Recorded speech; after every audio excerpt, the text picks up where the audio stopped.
அட்சய திதி அன்னைக்கு வீட்டுல வச்சு பூஜை செய்தால் அத்தனை அனுகூலங்கள் கிடைக்கும். ஏன் அத்தனை அனுகூலம் கிடைக்குதுன்னா இதுல என்னென்ன இருக்கு தெரியுமா? 21 வஸ்துக்கள் இருக்கு. ஒன்னு ரெண்டெல்லாம் இல்ல, 21 வஸ்துக்கள் அந்த மூட்டைக்குள்ள இருக்கு. உள்ள இருக்கக்கூடியதுல யோக ரத்தனம்னு ஒரு ரத்தனம் வச்சிருக்கிறோம்.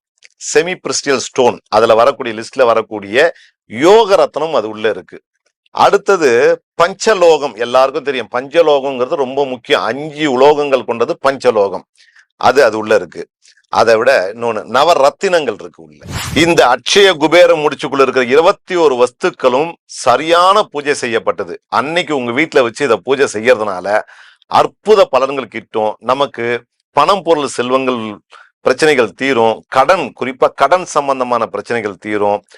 ஆரோக்கியம் பெருகும். அனுகூலங்கள் கிட்டும். அன்னைக்கு அட்சய திதி அன்னைக்கு சகல அனுகூலமும் ஐஸ்வர்யமும் கிடைக்கும். அதனாலதான் இந்த குபேர முடிச்சுக்கு அத்தனை அனுகூலம் கிடைச்சது. வருஷத்துல ஒரு முறை தான் செஞ்சு ஒரு முறை தான் இதை வச்சு நம்ம பூஜை பண்றோம். அப்பேற்பட்ட இந்த குபேர முடிச்ச நீங்க வீட்டுல வச்சு பூஜை பண்றதுனால உங்களுடைய வாழ்க்கையில நல்ல மாற்றங்கள் ஏற்படும். ஐஸ்வர்யங்கள் பெருகும். அனுகூலங்கள் கிட்டும். எல்லா விதமான யோகங்களும் பெருகும். வீட்டுல சுபிட்சம் இருக்கும். மங்கள காரியம் நல்லா நிறைவேறது மட்டும் இல்லாம பணம் பொருள் செல்வத்துக்கு குறை இருக்காது.